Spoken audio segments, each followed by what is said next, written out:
윤석열 대통령과 조 바이든 미국 대통령이 오늘 서울 용산 대통령실 청사에서 첫 한미 정상회담을 가집니다. 두 정상은 북핵과 경제 안보 등을 논의하고 공동 기자회견을 가질 예정입니다.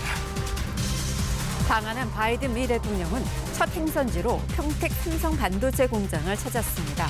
이 자리에서 한미 정상은 군사동맹을 넘어 경제안보 동맹 의지를 밝혔습니다. 한덕수 국무총리 임명 동의안이 지명 47일 만에 어제 국회를 통과했습니다. 불가론을 유지하던 민주당은 본회의 직전 찬성 당론으로 선회했습니다. 김은혜 국민의힘 경기지사 후보의 KT 취업 청탁 의혹과 관련해 여야가 서로를 허위 사실로 맞고발했습니다. 이재명 민주당 인천 계양을 후보는 어젯밤 거리 유세 중 60대 남성이 던진 철제 그릇을 맞았고 이 남성은 체포됐습니다. 오늘 전국이 대체로 맑은 가운데 강원 남부 산지와 남부 내륙에선 소나기가 지나겠습니다. 낮 기온은 대구가 30도까지 오르는 등 전국이 21에서 30도로 초여름 더위를 보이겠습니다. 여러분 편안히 주무셨습니까? 토요일 아침에 뉴스광장 시작하겠습니다. 어제 한국에 도착한 바이든 미국 대통령은 첫 일정으로 군사기지가 아닌 평택 삼성 반도체 공장을 방문했습니다. 이 자리에서 양국의 정상은 군사동맹을 넘어 경제안보동맹으로 나가겠다는 의지를 밝혔습니다. 강병수 기자가 보도합니다. 세계 최대 규모의 반도체 공장 삼성 평택 캠퍼스에서 손을 맞잡은 한미 정상. 이재용 삼성전자 부회장이 안내하고 진화 러몬도 미국 상무장관이 뒤따랐습니다. 3나노 최첨단 반도체 생산 설비를 둘러본 양국 정상은 나란히 서서 반도체 동반자 관계를 강조했습니다. 반도체가 갖는 경제 안보적 의미는 물론 반도체를 통한 한미 글로벌 포괄적 전략 동맹의 의미를 되새길 수 있는 좋은 기회가 될 것입니다. I've just seen how this plant makes the most advanced semiconductor chips in the world. They're a wonder of innovation and design, precision and manufacturing. 윤 대통령은 한미 동맹을 기존 군사안보에서 경제안보 동맹으로 발전시켜 나가자고 했습니다. 오늘 방문을 계기로 한미 관계가 첨단 기술과 공급망 협력에 기반한 경제안보 동맹으로 거듭나기를 희망합니다. 바이든 대통령은 한국과 같이 가치를 공유하는 가까운 국가들과 협력해야 한다고 화답했습니다. This is the moment, in my view, to invest in one another, to deepen our business ties, to bring our people even closer together. 양국 정상은 또 회담에서 소형 모듈 원전 등 차세대 원전 기술 협력도 공식화하며 기술 동맹 정립에도 속도를 붙일 계획입니다. KBS 뉴스 강병수입니다. 네, 방금 보신 것처럼 외국의 정상이 방한 첫 일정으로 기업 현장을 간 것은 참 이례적인 일입니다. 미국 대통령이 우리 반도체 공장에 온 것도 역시 처음 있는 일인데요. 이게 과연 어떤 의미를 갖고 있는 것인지 신지수 기자가 분석해 드립니다. 미국 대통령으로서 이례적으로 삼성전자 반도체 공장을 찾은 바이든 대통령. 예정된 시간을 훌쩍 넘겨 반도체 공정을 꼼꼼히 돌아봤습니다. 작업자들에게 공정에 대한 설명을 듣고 질문을 하기도 했습니다. 연설에서도 반도체의 중요성을 강조했습니다. Only a few nanometers thick are the key to propelling us into the next era of humanity's technological development. Artificial intelligence, quantum technologies, 5G, and so very much more, things we haven't even thought of at this point. 지난해 미 백악관에서 웨이퍼를 들어보이며 반도체 산업 육성의 중요성을 강조하기도 했습니다. 이 자리에는 삼성전자와 타이완의 TSMC 외에 인텔 등 세계 굴지의 반도체 업체가 함께했습니다. These chips, these wafers, are batteries, broadband, it's all infrastructure. This is infrastructure. 바이든 대통령은 반도체 공급 차질로 미국의 주력 산업인 자동차와 스마트폰 생산에 비상이 걸리자 해법을 모색해왔습니다. 특히 반도체 주요 생산 공장이 중국과 인접한 한국과 타이완에 있는 것을 지정학적 위험으로 보고 미국 내 공장 유치 노력을 계속해왔습니다. 한국과 일본, 대만에 밀집되어 있는 반도체 생산 시설들을 자국 영토 내 하고자 하는 의지는 굉장히 강한 것 같고요. 바이든 대통령은 더 나아가 이른바 반도체 굴기를 시작한 중국의 추격을 뿌리치기 위해 동맹국 중심으로 공급망 재편을 추진하고 있는 것으로 분석됩니다. 한미 동맹 같은 기술 동맹을 했으라도 중국과의 초기술 격차를 유지하거나 더 벌려야 한다 하는 그런 목표인 것입니다. 바이든 대통령은 우리 기업의 미국 투자가 효율적으로 진행될 것이라며 한미가 최고 수준의 기술 협력을 이뤄내길 바란다고 밝혔습니다. KBS 뉴스 신지수입니다. 윤석열 대통령과 바이든 미국 대통령이 오늘 서울 용산 대통령실 청사에서 첫 한미 정상회담을 합니다. 북한 문제와 함께 경제 안보 협력 문제가 이번 회담의 핵심 의제입니다. 박민철 기자가 보도합니다. 바이든 미국 대통령은 오늘 먼저 국립현충원을 참배합니다. 이어 오후에 서울 용산 대통령 집무실에서 윤석열 대통령과 첫 한미 정상회담을 개최합니다. 회담에선 북한 문제를 먼저 논의하고 그 뒤 확대 회담에서 기술 동맹을 통한 경제 안보 강화 방안을 논의합니다. 북한의 핵 미사일 억제를 위한 한미 확장 억제 전략 협의체 재가동 방안과 한미 연합 훈련 강화 등도 논의될 전망입니다. 한미 정상은 90분가량의 회담을 마친 뒤 공동 기자회견으로 결과를 발표할 예정입니다. 이후 국립중앙박물관에서 열리는 환영 만찬에 참석합니다. 양국 정부 주요 인사와 주요 그룹 총수 등 기업인들도 만찬 자리를 통해 친교를 다질 예정입니다. 한미 동맹 관계도 더 튼튼해지고 더 넓은 범위를 포괄하는 그런 동맹으로 가는 계기가 될 것이라고 생각합니다. 앞서 바이든 대통령은 어제 한국을 도착해 2박 3일 방한 일정을 시작했습니다. 바이든 대통령은 내일은 윤 대통령과 함께 경기 오산 한국항공우주작전본부에서 안보 상황을 점검한 뒤 방한 일정을 마무리하고 일본으로 떠납니다. KBS 뉴스 박민철입니다.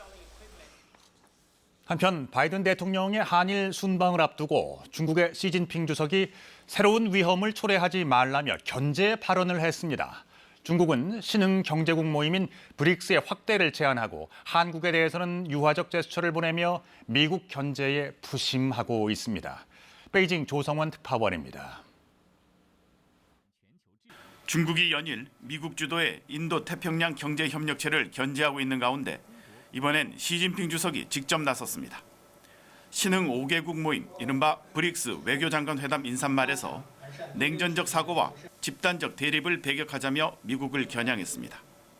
习近平强调，以牺牲别国安全为代价，片面追求自身安全，只会造成新的矛盾和风险。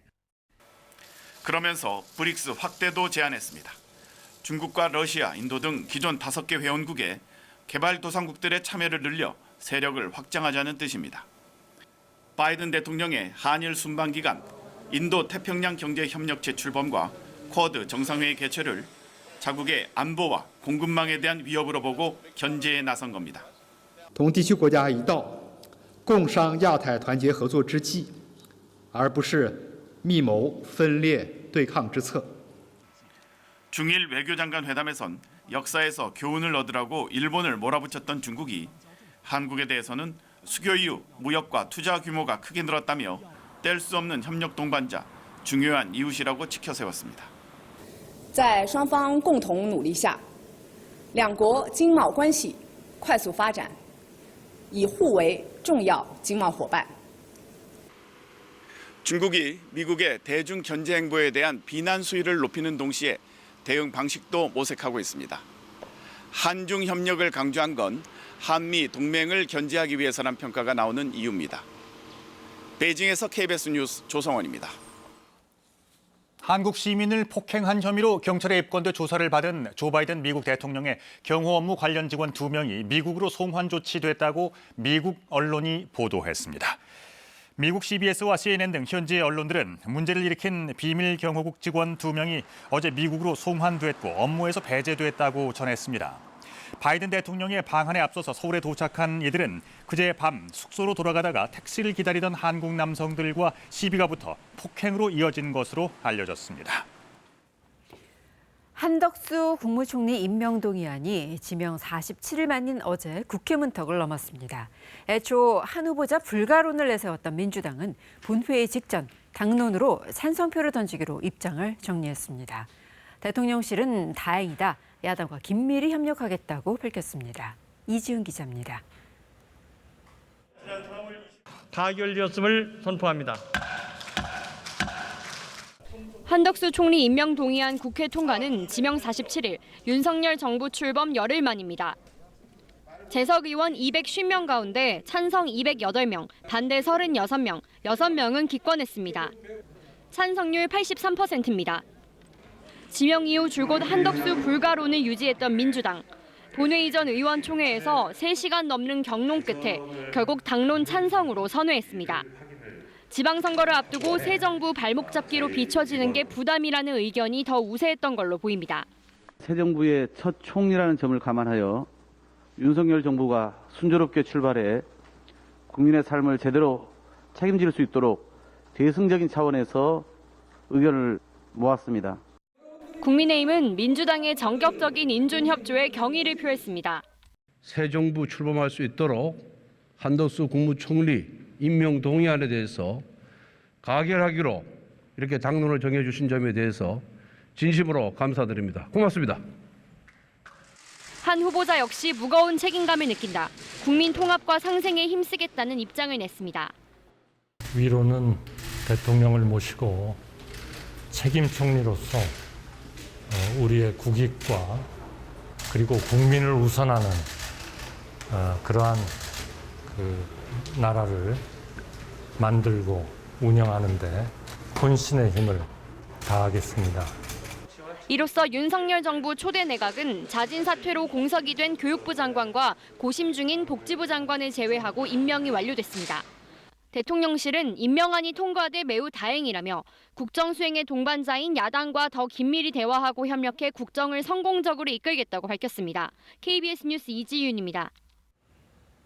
국민의힘 김은혜 경기지사 후보가 KT 임원 재직 당시 지인의 취업을 청탁했다는 의혹이 여야 간의 맞고발로 확대되고 있습니다.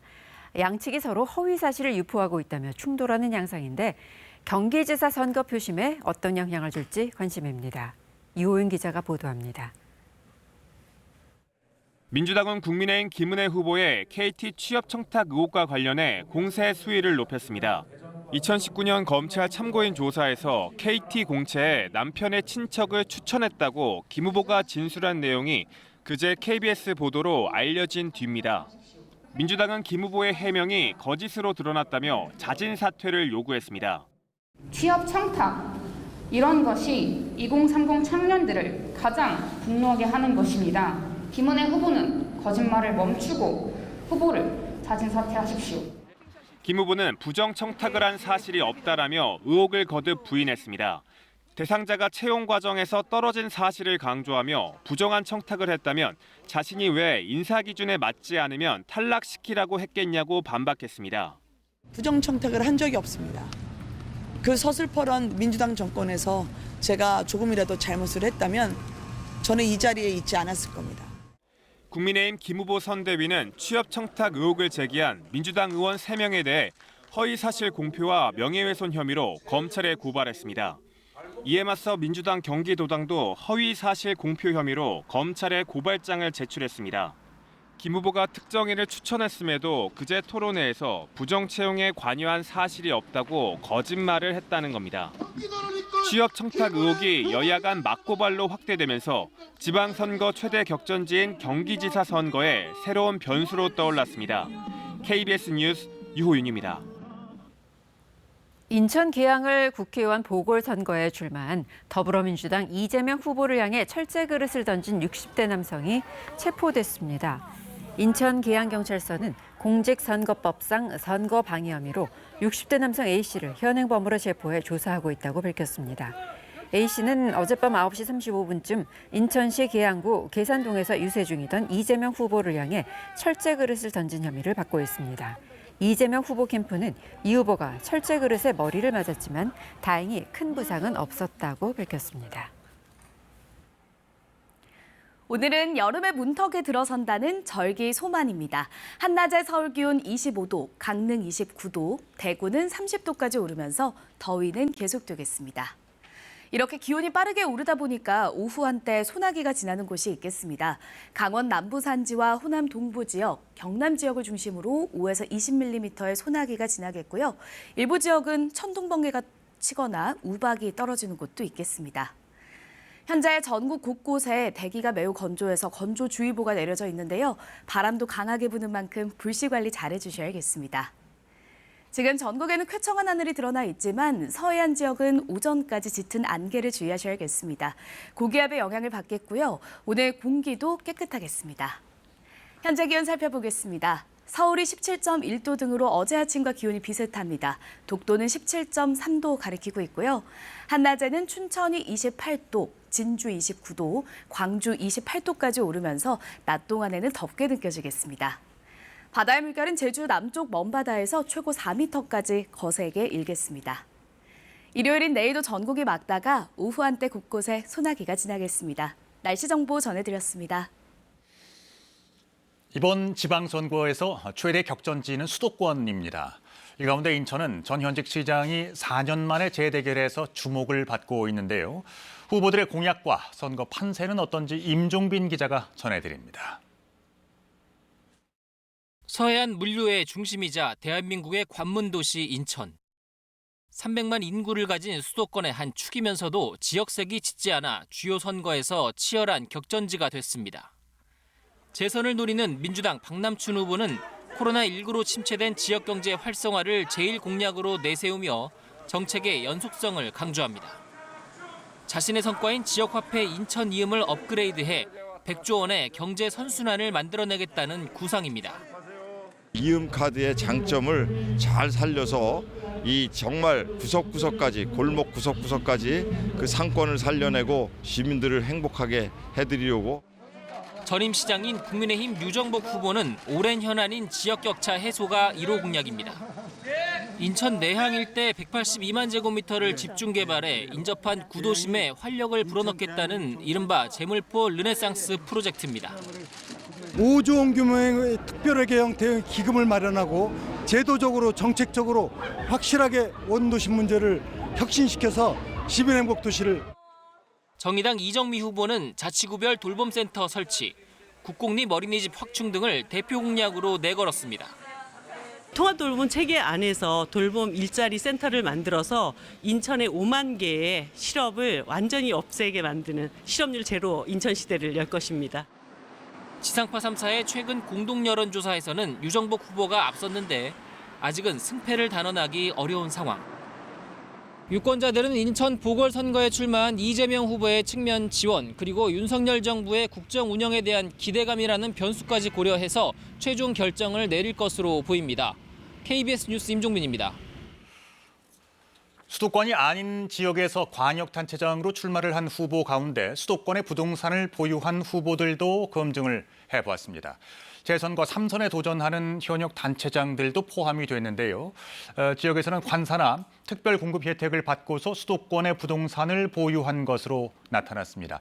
이른바 관테크 논란에 대해서 당사자들은 문제될 게 없다는 반응이었습니다. 한승현 기자가 취재했습니다. 경북지사 재선에 도전한 국민의힘 이철우 후보. 관사에 살면서 김천 주택을 매각하고 서울 구로구에 아파트를 보유한 사실이 알려져 2년 전 논란이 됐습니다. 결국 지난해 서울 아파트를 팔았는데 대신 같은 달 경기도 하남에 아내 명의로 주상복합 상가 분양권 2개를 매입했습니다. 노후 대비용이라고 했습니다. 재테크를 하는 게 아니고 우리 며느리가 한의원 한락해가지고 거기서 아들 이름을 한락하면 빌려줘야 되고. 전남지사 재선에 도전한 민주당 김영록 후보.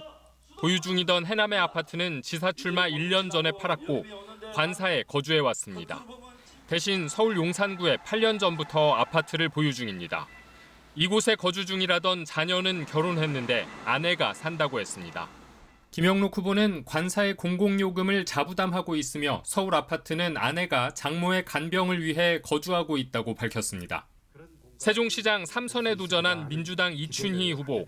세종시 아파트 공무원 특별공급 대상에서 제외되기 6개월 전 분양 신청을 해 당첨된 사실이 알려져 논란이 됐습니다. 특별공급 대상 확인서에 직인을 찍잖아요. 시장님이 찍으세요? 제가 찍는 건 아닐 것 같은데. 그래요? 제가 찍는 것 같기도 하고. 이 후보는 이후 정부의 고위공직자 1주택 보유 권고 당시 경기도 과천 아파트를 정리했는데 장남에게 증여한 거였습니다. 다시 돌아가서 살 상황은 아니고 우리 아들 며느리가 이미 살고 있기 때문에 또 매도할 상황도 아니고 그래서 이 아파트 실거래가는 증여 당시보다 10억 원가량 올랐습니다. 비수도권에서 출마한 광역단체장 후보 40명 중에 수도권에 부동산을 갖고 있는 후보는 14명, 3분의 1이 넘습니다. 민주당 5명, 국민의힘 9명으로 10명은 서울에, 4명은 경기도에 부동산을 갖고 있습니다. KBS 뉴스 한승현입니다. 우리 외교부는 한국 정부가 후쿠시마 제1원자력발전소 오염수 해양 방류에 반대하지 않는다는 일본의 일부 언론 보도를 부인했습니다. 외교부는 어제 우리 정부는 일본 후쿠시마 오염수 해양 방류에 대해 찬성한 적이 없다며 일부 일본의 언론들이 자유적이고 주관적인 보도를 한 것에 대해 우려하고 있다고 밝혔습니다. 그제 일본의 한 언론이 우리 정부가 후쿠시마 원전 오염수 해양 방류를 반대하지 않는다는 취지로 보도하자 국내 정치권을 중심으로 공방이 벌어지기도 했습니다. 코로나19 확진자들의 격리 의무가 앞으로 한 달 더 유지됩니다.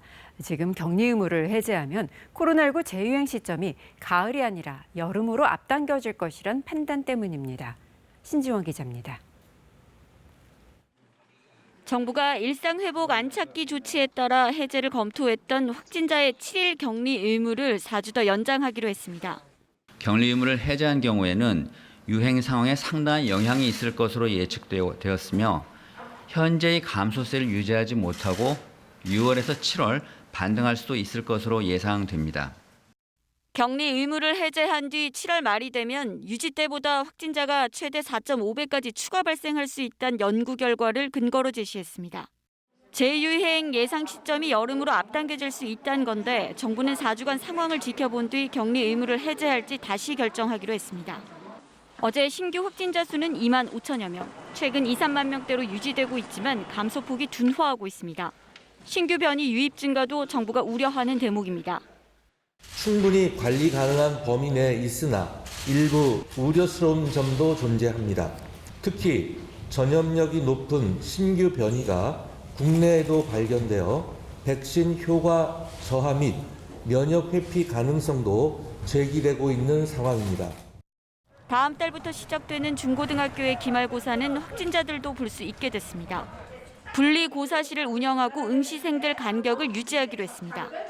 또 가정의 달을 맞아 한시적으로 허용했던 요양병원과 시설의 접촉 면회도 당분간 계속 진행됩니다. 이상 반응 등으로 예방접종이 어려운 미접종자도 23일부터 면회가 가능합니다. KBS 뉴스 신지원입니다. 북한에서 코로나 확산세가 지속되는 가운데 한미 정상의 회담에서 북한에 대한 인도적 지원을 논의한다는 주장이 나왔습니다.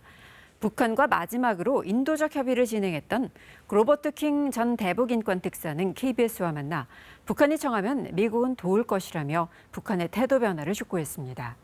워싱턴에서 김양순 특파원의 보도입니다.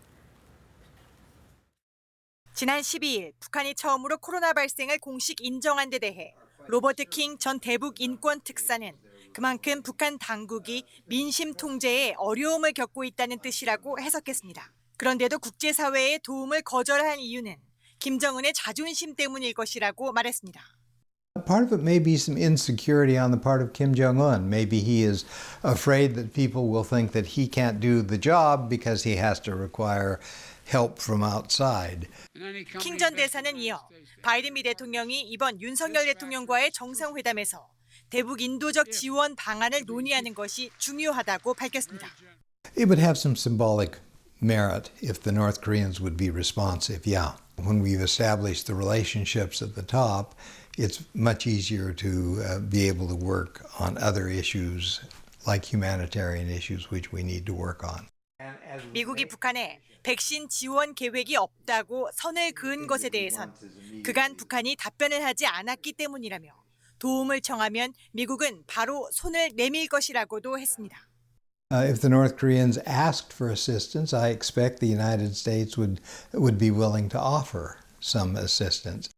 로버트 킹 전 대사는 오바마 전 대통령 당시 대북 인권 특사로 2009년부터 2017년까지 북한과 인도적 협력, 인권 개선 등을 협상해왔지만 트럼프 행정부 이후 이 자리는 공석입니다. 킹 전 대사는 조만간 바이든 행정부에서 새 특사를 임명할 것이라고 내다봤습니다. 워싱턴에서 KBS 뉴스 김양순입니다. 라파엘 그로시 국제원자력기구 IAEA 사무총장이 북한의 핵실험에 대해 머지않았다는 견해를 밝혔습니다. 그로시 사무총장은 어제 도쿄에서 기자회견을 열고 IAEA가 가진 정보에 따르면 훨씬 더 많은 핵물질과 더 많은 농축시설, 새로운 장소 등이 임박한 핵실험을 위해 작동 중이라고 말했습니다. 그로시 사무총장은 북한이 2009년까지 이미 핵무기를 개발했고 핵 프로그램을 가능한 모든 방향으로 발전시켰다면서 엄청나게 우려되는 문제라고 평가했습니다.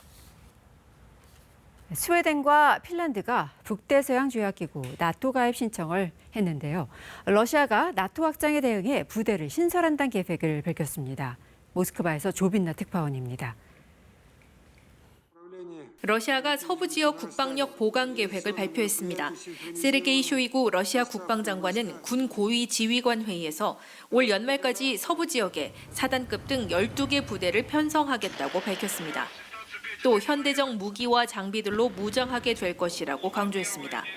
최근 러시아 인근 지역에서 벌어진 북대서양 조약기구 나토의 합동 군사훈련 등 국경 근처에서 군사 위협이 증가하고 있어 적절한 대응에 나선다는 겁니다. 지난 18일 핀란드와 스웨덴은 70여 년간 지켜온 중립 노선을 버리고 나토 가입 신청을 했습니다. 이에 러시아는 상응 조처를 하겠다고 경고한 바 있습니다. Заявки на вступление в НАТО подали наши ближайшие соседи Финляндия и Швеция. Таким образом, в зоне ответственности Западного военного округа продолжает нарастать напряженность. В этих условиях активно совершенствуем боевой состав войск. 쇼이구 장관은 또 우크라이나 동부 돈바스 지역에서 분리 독립을 선언한 루간스크 인민공화국의 해방이 거의 완성되고 있다고도 말했습니다. 한편 러시아 국방부는 우크라이나 남부 마리우폴시와 관련한 작전 종료를 선언했습니다. 최후의 보루 아조우스탈 제철소에 남아있던 마지막 우크라이나 수비군 531명이 모두 투항함에 따라 작전 종료 및 제철소와 마리우폴시의 완전한 해방을 푸틴 대통령에게 보고했다고 밝혔습니다. 모스크바에서 KBS 뉴스 조빈나입니다.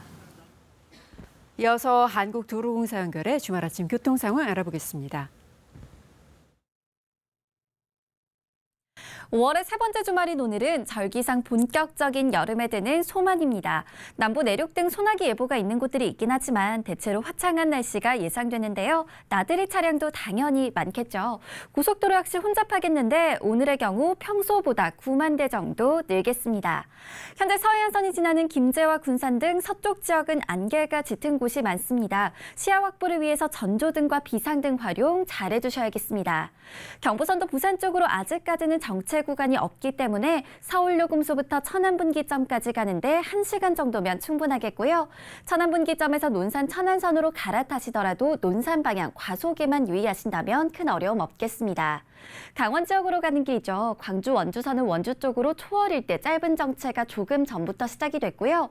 영동선 강릉 방향으로도 아직까지는 정체 구간 없습니다. 전좌석 안전띠 착용 잘해주시고요. 고속도로 교통방송이었습니다. 오늘은 여름이 시작된다는 절기 소만입니다. 전국의 하늘 대체로 맑은 가운데 낮 더위는 계속되겠는데요. 한낮에 서울이 25도, 강릉 29도, 대구는 30도까지 오르면서 덥게 느껴지겠습니다. 이렇게 기온이 빠르게 오르다 보니까 대기가 불안정해져서 오후 한때 곳곳에는 소나기가 지나겠습니다. 강원 남부 산지와 호남 동부 지역, 경남 지역을 중심으로 5에서 20mm 정도의 비가 지나겠고요. 천둥 번개가 치거나 우박이 떨어지는 곳도 있겠습니다.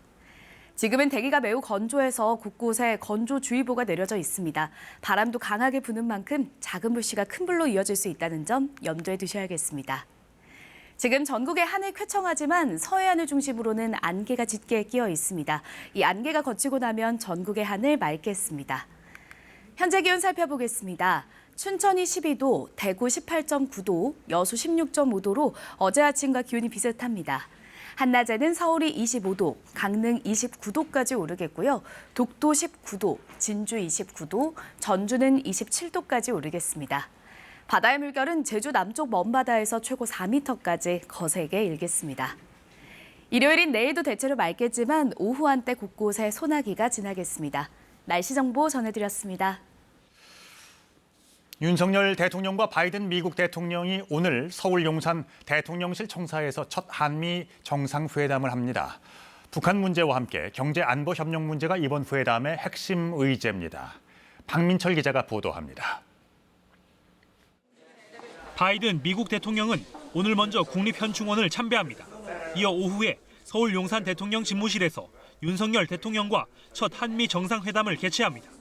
회담에선 북한 문제를 먼저 논의하고 그 뒤 확대 회담에서 기술 동맹을 통한 경제 안보 강화 방안을 논의합니다. 북한의 핵 미사일 억제를 위한 한미 확장 억제 전략 협의체 재가동 방안과 한미연합 훈련 강화 등도 논의될 전망입니다. 한미 정상은 90분가량의 회담을 마친 뒤 공동 기자회견으로 결과를 발표할 예정입니다. 이후 국립중앙박물관에서 열리는 환영 만찬에 참석합니다. 양국 정부 주요 인사와 주요 그룹 총수 등 기업인들도 만찬 자리를 통해 친교를 다질 예정입니다. 한미 동맹 관계도 더 튼튼해지고 더 넓은 범위를 포괄하는 그런 동맹으로 가는 계기가 될 것이라고 생각합니다. 앞서 바이든 대통령은 어제 한국을 도착해 2박 3일 방한 일정을 시작했습니다. 바이든 대통령은 내일은 윤 대통령과 함께 경기 오산 한국항공우주작전본부에서 안보 상황을 점검한 뒤 방한 일정을 마무리하고 일본으로 떠납니다. KBS 뉴스 박민철입니다. 한덕수 국무총리 임명 동의안이 지명 47일 만인 어제 국회 문턱을 넘었습니다. 애초에 한 후보자 불가론을 내세웠던 민주당은 본회의 직전 당론으로 찬성표를 던지기로 입장을 정리했습니다. 대통령실은 다행이다, 야당과 긴밀히 협력하겠다고 밝혔습니다. 이지훈 기자입니다. 가결되었음을 선포합니다. 한덕수 총리 임명 동의안 국회 통과는 지명 47일, 윤석열 정부 출범 열흘 만입니다. 재석 의원 250명 가운데 찬성 208명, 반대 36명, 6명은 기권했습니다. 찬성률 83%입니다. 지명 이후 줄곧 한덕수 불가론을 유지했던 민주당. 본회의 전 의원총회에서 3시간 넘는 경론 끝에 결국 당론 찬성으로 선회했습니다. 지방선거를 앞두고 새 정부 발목 잡기로 비춰지는 게 부담이라는 의견이 더 우세했던 걸로 보입니다. 새 정부의 첫 총리라는 점을 감안하여 윤석열 정부가 순조롭게 출발해 국민의 삶을 제대로 책임질 수 있도록 대승적인 차원에서 의견을 모았습니다. 국민의힘은 민주당의 전격적인 인준협조에 경의를 표했습니다. 새 정부 출범할 수 있도록 한덕수 국무총리 임명 동의안에 대해서 가결하기로 이렇게 당론을 정해주신 점에 대해서 진심으로 감사드립니다. 고맙습니다. 한 후보자 역시 무거운 책임감을 느낀다. 국민 통합과 상생에 힘쓰겠다는 입장을 냈습니다. 위로는 대통령을 모시고 책임 총리로서 우리의 국익과 그리고 국민을 우선하는 그러한 나라를 만들고 운영하는 데 혼신의 힘을 다하겠습니다. 이로써 윤석열 정부 초대 내각은 자진 사퇴로 공석이 된 교육부 장관과 고심 중인 복지부 장관을 제외하고 임명이 완료됐습니다. 대통령실은 임명안이 통과돼 매우 다행이라며 국정 수행의 동반자인 야당과 더 긴밀히 대화하고 협력해 국정을 성공적으로 이끌겠다고 밝혔습니다. KBS 뉴스 이지윤입니다. 정부가 다음 주로 예정됐던 용산 공원부지 시범 개방을 하루 만에 연기했습니다. 화장실이나 그늘막 같은 편의시설이 부족하다는 이유였는데요. 애초부터 무리하게 개방을 추진한 것은 아닌가 하는 비판도 나옵니다. 고아름 기자가 보도합니다. 국토교통부가 발표한 용산공원에 초대합니다는 보도자료입니다. 대통령 집무실 앞들 투어를 포함해 군악대 공연과 사진전 등 다양한 행사까지 준비했다고 밝혔습니다. 그런데 발표 하루 만인 어제 개방을 취소했습니다. 어제 오후 2시부터 예약을 받기로 했던 시스템도 아예 열지 않았습니다. 취소 방침을 밝히지도 않고 예약부터 받지 않은 겁니다. 국토부는 사전 준비가 부족해 개방을 연기한다고 설명했습니다. 그늘막이라든지 쉼터라든지 여러 가지 좀 편의시설들을 조금 더 갖춰가지고 맞이하는 게 좋겠다라고 생각이 돼서. 그전에 그런 사안은 따로 검토를 안 하셨던 건가요? 준비를 조금 더 잘 갖춰서 하는 게 좋을 것 같아서. 하지만 보도자료 내용에서 보듯 사전 준비에 들어갔을 시간과 노력을 감안하면 쉽게 이해가 되지 않는 설명입니다. 편의시설 역시 검토했어야 하기 때문입니다. 그래서 해당 지역 오염과 관련해 반발이 일자 개방을 철회한 것 아니냐는 지적이 제기됩니다. 공개 예정이었던 부지는 환경부 조사에서 기준치가 넘는 발암물질이 검출된 곳입니다. 하지만 국토부는 오염물질 검출과는 무관하다며 2시간 이내 체류엔 문제가 없다는 입장을 거듭 강조했습니다. 그러면서도 언제 개방할지는 정해지지 않았다고 말했습니다. KBS 뉴스 고아름입니다. 조국 전 장관 아들에게 허위 인턴 확인서를 써준 의혹으로 재판에 넘겨졌던 최강욱 더불어민주당 의원이 항소심에서도 징역형의 집행유예를 선고받았습니다. 이대로 형이 확정되면 최 의원은 의원직을 잃게 되는데요. 최 의원은 상고하겠다고 밝혔습니다. 박진수 기자가 전해드립니다. 조국 전 법무부 장관의 아들에게 법무법인 인턴 활동 확인서를 허위 발급해준 의혹으로 재판을 받아온 최강욱 더불어민주당 의원. 서울중앙지법은 조 전 장관 아들이 지원한 대학원의 입시 업무를 방해한 혐의를 받는 최 의원에게 1심과 동일한 징역 8개월에 집행유예 2년을 선고했습니다. 항소심 재판부는 최 의원이 변호사로 일하던 2017년 조 전 장관의 아들에게 발급해준 인턴 확인서가 허위라고 판단했습니다. 재판부는 조 전 장관 아들이 최 의원 사무실을 여러 차례 방문했다는 정황을 찾을 수 없고 실제 어떤 활동을 했는지 최 의원이 자료를 내지 못했다고 지적했습니다. 최 의원 측은 검찰이 피의자 조사도 하지 않고 재판에 넘겼다며 검찰이 공소권을 남용하고 위법하게 증거를 수집했다고 주장했지만 법원은 받아들이지 않았습니다. 재판부는 피고인의 권리가 침해됐다고 보이지 않고 최 의원이 여러 차례 방어 기회를 가졌다고 판단했습니다. 민주당 의원들과 함께 법정을 빠져나온 최 의원, 납득하기 어려운 판결이라며 반발했습니다. 특히 법원이 검찰의 위법 행위에 눈을 감았다고 비판했습니다.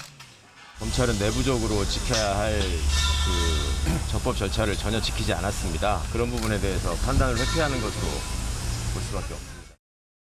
형이 이대로 확정되면 의원직을 잃게 되는데 최 의원은 대법원의 판단을 구하겠다며 상고하겠다는 뜻을 밝혔습니다. KBS 뉴스 박진수입니다. KBS는 최소한의 교육도 받지 않고 소형 건설기계 면허를 허위로 따고 수당과 수강료를 부당 수령한 한국도로공사 직원 140여 명이 입건되고 연루된 학원장 2명이 구속됐다는 소식 전해드렸습니다. 이에 대해 행정당국과 한국도로공사가 후속 조치에 나섰는데요. 이청초 기자가 보도합니다. 강원도 춘천의 한 중장비 운전면허 학원입니다. 공무원 2명이 서류 뭉치를 들춰보고 수강생 출결을 확인하는 지문 등록 장치를 점검합니다. 지게차와 굴삭기가 잘 작동되는지도 꼼꼼히 살핍니다. 소형 건설기계 면허 교육을 제대로 했는지 확인하는 겁니다. 최근 허위 면허증 발급 문제가 불거지자 선제적으로 나선 조치입니다. 2주간의 현장 조사를 거치게 되어 있습니다. 그래서 위반 사항이 발생되면 시정 요구와 같은 행정 지도를 하게 되고 경상북도도 불법 행위가 드러난 안동의 학원에 대해 점검을 벌이기로 했습니다. 한국도로공사도 대책 마련에 나섰습니다. 이번 사건에 연루된 직원의 수당은 이달부터 지급하지 않기로 했습니다. 이미 지급된 돈에 대해선 환수 조치를 시작했습니다. 징계 절차도 진행될 예정입니다. 직원들의 정규교육을 더 강화하도록 하고요. 이런 수당 제도에 대해서 좀 더 면밀히 검토하도록 하겠습니다. 국토교통부는 소형 건설기계 조종 교육기관의 점검 기준을 강화하기로 했습니다. 부정 행위가 적발되면 교육기관 지정 취소나 운영 정지 등의 행정처분을 내릴 수 있도록 관련법 개정도 검토하고 있습니다. 하지만 법 개정을 비롯해 공공기관 일부 직원의 부수입 수단으로 변질된 수당 체계의 근본적인 개편까지는 상당한 시일이 걸릴 전망입니다. KBS 뉴스 이청초입니다. 짙은 안개로 앞을 제대로 분간하기 어려운 날에 골프를 하러 나섰다면 자칫 사고를 당할 수 있습니다. 강원도의 한 골프장에서는 안개가 낀 날 골프 진행을 돕던 경기부조원이 공에 맞아 다쳤는데 사고를 예방할 방법은 없었을까요? 탁지은 기자의 보도입니다. 해발 800m 높이에 자리 잡은 강원도의 한 골프장입니다. 골프장 코스가 제대로 보이지 않을 정도로 안개가 자욱합니다. 이용객은 정상적으로 골프를 하기 어려웠지만 골프장 측이 무전으로 코스를 안내하는 등 편의를 봐주겠다며 이용을 권했다고 말합니다. 후반 3월부터 꼈고 4월에 저희가 중단하고 싶다 이렇게 해서 연락을 드린 거고, 운영진에서는 그냥 진행을 해도 되겠다. 하지만 골프를 이어가던 중 남성 경기 보조원이 다른 조가 잘못 친 공에 맞았습니다. 보통 공을 잘못 치면 소리를 질러 다른 이용객들에게 알리지만 이날은 짙은 안개 때문에 서로를 분간하기가 쉽지 않았습니다. 시야가 전혀 안 보이는 상황에서 악소리가 났고 무릎을 꿇은 상태에서 고통을 호소했어요. 골프장 측은 골프공에 맞는 사고는 평소에도 일어난다며 안개 때문만은 아니었다는 입장입니다. 홀아웃 요청이 들어왔습니다. 아직 조금 더 지켜보자. 아직 이 정도 가시거리에서는 안정성 위험도 없고 플레이하는데 지장이 없다. 해당 골프장은 홈페이지에 기상 상황 때문에 골프를 하기 어렵다고 판단되면 휴장이 가능하다고 고지하고 있습니다. 기상 악화를 판단할 객관적 기준은 명시되지 않았습니다. 이 골프장과 달리 상당수 골프장은 구체적인 가시거리를 기준으로 휴장 여부를 판단하고 있습니다. KBS 뉴스 탁진입니다. KBS는 올해 보관 중인 5.18 영상 자료를 공개했습니다. 시청자들이 이를 활용하면서 역사적 공감대를 이어가도록 하기 위해서인데요. KBS의 다른 영상 자료도 순차적으로 공개될 예정입니다. 민소은 기자입니다. 너의 죽음이 헛되지 않게 그때 일어났던 그 무서웠던 기억이 잊히지 않도록 우리 모두가 노력할게. 어머니, 저는 잘 지내고 있어요. 걱정하지 마세요. 5.18 민주화운동 때 세상을 떠난 아들과 그 아들을 가슴에 품은 채 살아가는 노모가 애틋한 편지를 주고받습니다.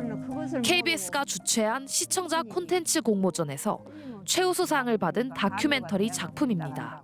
어머니가 이제 편지 형식으로 쓴 어떠한 기사를 봤는데 그 기사를 접하고 나서 가장 먼저 들었던 생각은 그 어머니한테 좀 단문을 해드리고 싶었어요. 이 작품엔 5.18 당시의 영상들이 쓰였는데 5.18 민주화운동 42주년을 맞아 KBS가 공개한 자료들입니다.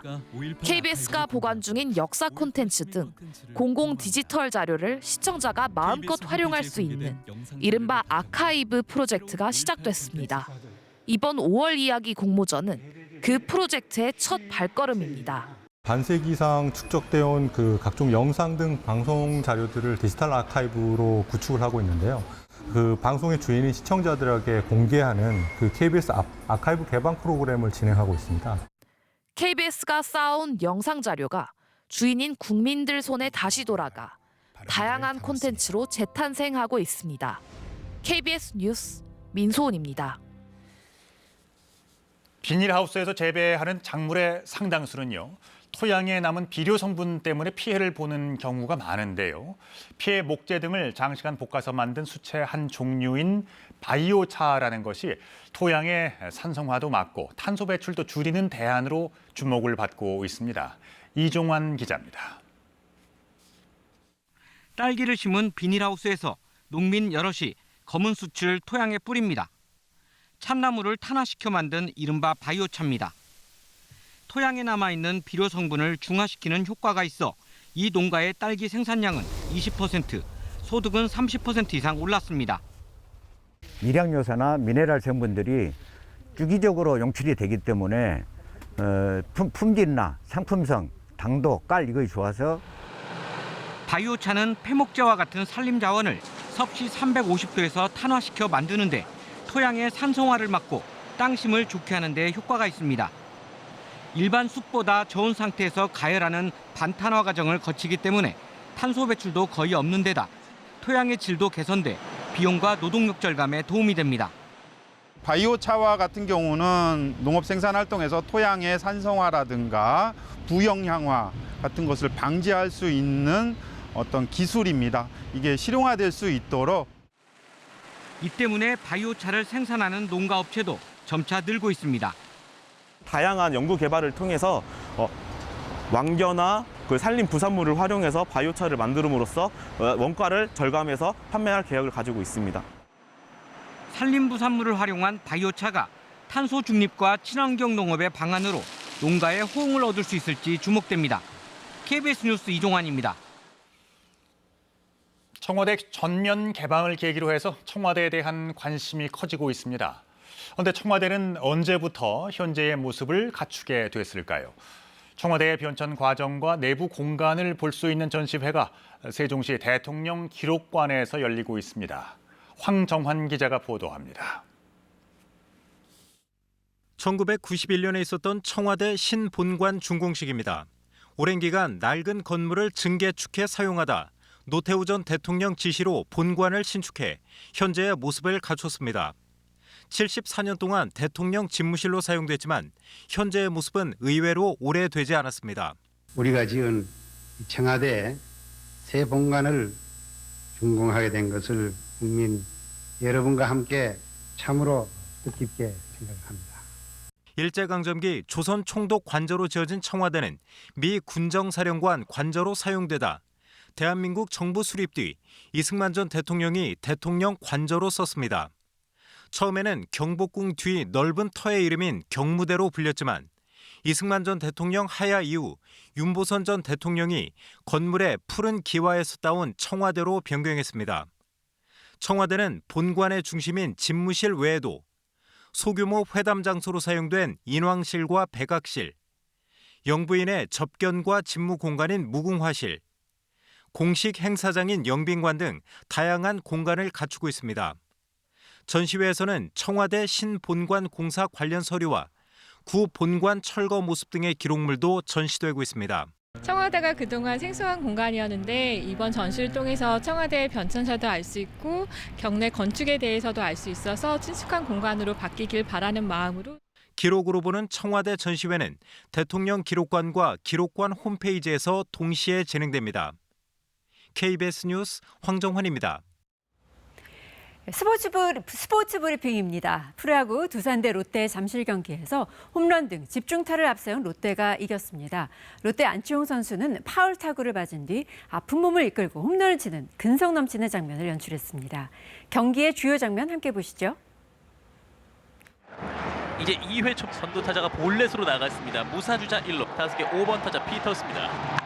좌익수 뒤로, 좌익수 지나 탐장을 남깁니다. 선제 투런포 DJ 피터스 시즌 6호 홈런. 롯데 자이언츠가 이 홈런으로 2대0으로 앞서 나갑니다. 박치국 선수까지 이제 또 합류를 하면 분명히 또 반등의 요인도 있습니다. 그럼요. 충분한 반등의 요인을 가지고 있습니다. 스윙 이후에 안치홍 선수가 쓰러졌습니다. 보호대 밑에를 맞은 것 같거든요. 예. 파울이 많이 형성되기 때문에 약간 아웃 쪽에 자, 걷어 올렸어요. 날아갑니다. 왼쪽으로 넘어갑니다. 시즌 7호 다시 일어난 안치홍이 담장 너머로 타구를 날려보냅니다. 점수는 3대0입니다. 이런 어떤 데이터를 통해서 볼 배합이 되고 피칭 디자인이 된다면은 자, 공을 놓쳤어요. 공을 놓쳤습니다. 1루에 있는 거하고 1루 자, 때렸어요. 내를 빠져나가는 안타입니다. 전준호 3루 통과 홈으로 들어옵니다. 롯데가 한 점을 더합니다. 점수는 4대0입니다. 페르난데스가 2할 5리 44타수 9안타. 그 역할이 미흡하면서 두산이 타정에서 어떤 득점을 올리는데 굉장히 어려움을 겪고 있죠. 밀어냈습니다만 뻗지 못합니다. 좌익수 잡아내면서 3아웃입니다. 5투의 볼 카운트. 스윙 스트라이크 아웃. 경기 끝났습니다. 4대0. 롯데 자이언츠가 두산 베어스의 승리를 거두면서 4연패를 끊어냅니다. 요즘 장애인들의 이동권 보장 시위가 연일 이어지고 있는데요. 장애인 여행 작가 전윤선 씨는요. 이동권 보장도 중요하지만 결국 장애인들을 대하는 비장애인들의 평범한 시선이 절실하다고 말합니다. 황종원 촬영 기자가 만나보았습니다. 안녕하세요. 저는 장애인 여행 작가 전윤선입니다.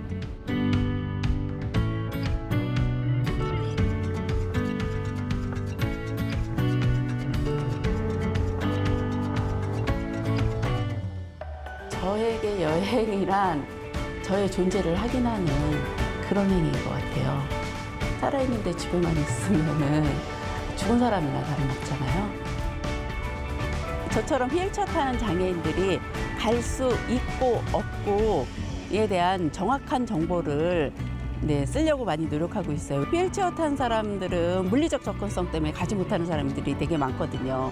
화장실 같은 얘기, 이동수단 얘기는 그런 정보는 필요하죠.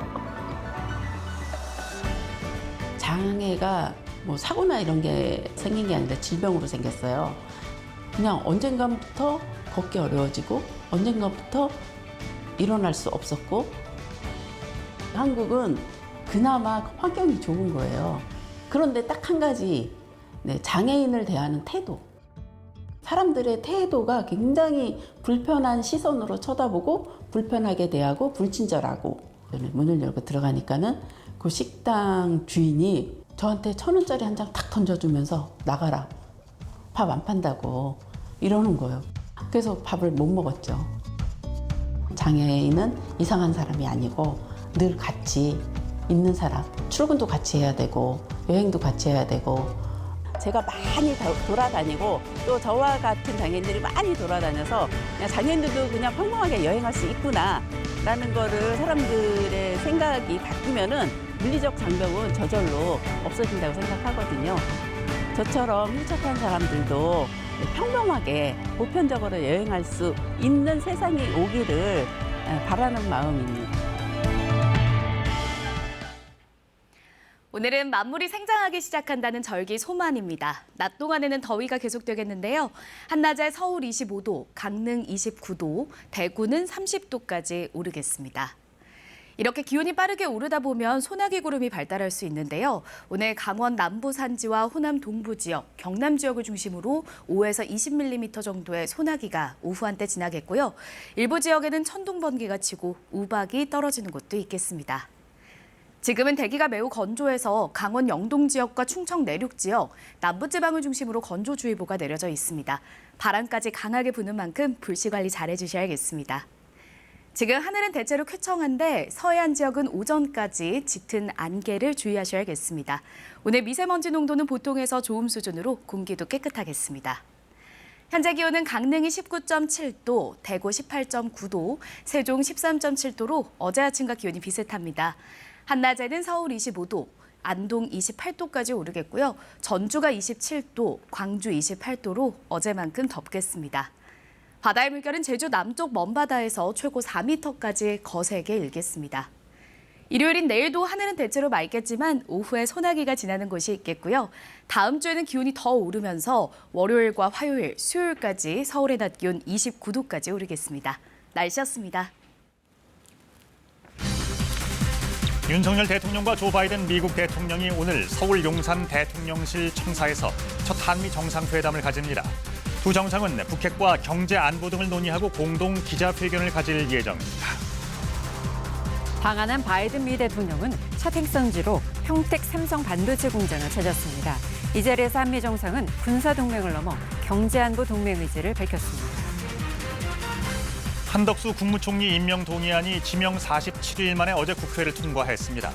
불가론을 유지하던 민주당은 본회의 직전 찬성 당론으로 선회했습니다. 김은혜 국민의힘 경기지사 후보의 KT 취업 청탁 의혹과 관련해 여야가 서로를 허위 사실로 맞고발했습니다. 이재명 민주당 인천 기양을 후보는 어젯밤 거리 유생 중 60대 남성이 던진 철제 그릇에 맞았고 이 남성은 체포됐습니다. 어제 한국에 도착한 바이든 미국 대통령은 첫 일정으로 군사기지가 아닌 평택 삼성 반도체 공장을 방문했습니다. 이 자리에서 양국 정상은 군사동맹을 넘어 경제안보 동맹으로 나아가겠다는 의지를 밝혔습니다. 강병수 기자가 보도합니다. 세계 최대 규모의 반도체 공장 삼성 평택 캠퍼스에서 손을 맞잡은 한미 정상. 이재용 삼성전자 부회장이 안내하고 진화 러몬도 미국 상무장관이 뒤따랐습니다. 3나노 최첨단 반도체 생산 설비를 둘러본 양국 정상은 나란히 서서 반도체 동반자 관계를 강조했습니다. 반도체가 갖는 경제 안보적 의미는 물론 반도체를 통한 한미 글로벌 포괄적 전략 동맹의 의미를 되새길 수 있는 좋은 기회가 될 것입니다. I've just seen how this plant makes the most advanced semiconductor chips in the world. They're a wonder of innovation and design, precision and manufacturing. 윤 대통령은 한미 동맹을 기존 군사안보에서 경제안보 동맹으로 발전시켜 나가자고 했습니다. 오늘 방문을 계기로 한미 관계가 첨단 기술과 공급망 협력에 기반한 경제안보 동맹으로 거듭나기를 희망합니다. 바이든 대통령은 한국과 같이 가치를 공유하는 가까운 국가들과 협력해야 한다고 화답했습니다. This is the moment, in my view, to invest in one another, to deepen our business ties, to bring our people even closer together. 양국 정상은 또 회담에서 소형 모듈 원전 등 차세대 원전 기술 협력도 공식화하며 기술 동맹 정립에도 속도를 붙일 계획입니다. KBS 뉴스 강병수입니다. 보신 것처럼 외국 정상이 방한 첫 일정으로 기업 현장을 간 것은 참 이례적인 일이죠. 그리고 미국 대통령이 우리 반도체 공장에 온 것도 역시 처음 있는 일인데요. 이게 과연 어떤 의미를 갖고 있는 것인지 신지수 기자가 분석해 드립니다. 미국 대통령으로서 이례적으로 삼성전자 반도체 공장을 찾은 바이든 대통령. 예정된 시간을 훌쩍 넘겨 반도체 공정을 꼼꼼히 돌아봤습니다. 작업자들에게 공정에 대한 설명을 듣고 질문을 하기도 했습니다. 연설에서도 반도체의 중요성을 강조했습니다. Only a few nanometers thick are the key to propelling us into the next era of humanity's technological development. Artificial intelligence, quantum technologies, 5G, and so very much more, things we haven't even thought of at this point. 지난해 미 백악관에서 웨이퍼를 들어보이며 반도체 산업 육성의 중요성을 강조하기도 했습니다. 이 자리에는 삼성전자와 타이완의 TSMC 외에 인텔 등 세계 굴지의 반도체 업체가 함께했습니다. These chips, these wafers, are batteries, broadband, it's all infrastructure. This is infrastructure. 바이든 대통령은 반도체 공급 차질로 미국의 주력 산업인 자동차와 스마트폰 생산에 비상이 걸리자 해법을 모색해왔습니다. 특히 반도체 주요 생산 공장이 중국과 인접한 한국과 타이완에 있는 것을 지정학적 위험으로 보고 미국 내 공장 유치 노력을 계속해왔습니다. 한국과 일본, 대만에 밀집되어 있는 반도체 생산 시설들을 자국 영토 내 하고자 하는 의지는 굉장히 강한 것 같고요. 바이든 대통령은 더 나아가 이른바 반도체 굴기를 시작한 중국의 추격을 뿌리치기 위해 동맹국 중심으로 공급망 재편을 추진하고 있는 것으로 분석됩니다. 한미 동맹 같은 기술 동맹을 했으라도 중국과의 초기술 격차를 유지하거나 더 벌려야 한다 하는 그런 목표인 것입니다. 바이든 대통령은 우리 기업의 미국 투자가 효율적으로 진행될 것이라며 한미가 최고 수준의 기술 협력을 이뤄내길 바란다고 밝혔습니다. KBS 뉴스 신지수입니다.